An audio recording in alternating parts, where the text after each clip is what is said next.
¿Qué tal, mis amigos? Bienvenidos a este nuevo espacio, a este nuevo tiempo para reflexionar sobre la importancia de una vida llena de fe y de esperanza.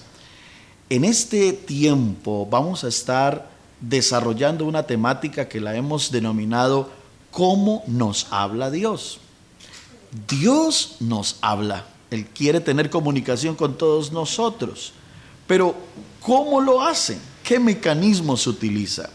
Hoy quiero hablarte del primero de ellos. La Biblia dice en el libro de los Salmos que los cielos cuentan la obra de Dios y el firmamento anuncia la obra de sus manos. El primer mecanismo que Dios utiliza para hablarnos es la naturaleza, las cosas creadas por Él. Cuando tú ves la creación, cuando ves las montañas, los árboles, las nubes, las aves del cielo, podemos ver la grandeza de Dios. A través de la naturaleza, Dios nos está diciendo a gritos y tiernamente que Él existe. Lamentablemente, los seres humanos hemos amado más la naturaleza que al creador de la naturaleza.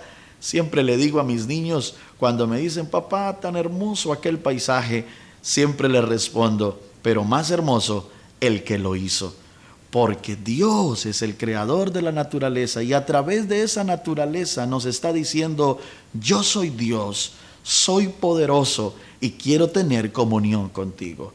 A partir de hoy, cuando veas la naturaleza, entiende que Dios la creó y que a través de ella te está hablando. La naturaleza no es Dios, pero sí nos habla de un Dios poderoso que te ama y que te sirve. Que Dios te bendiga. Recuerda que te habló tu pastor y amigo José Luis Morales.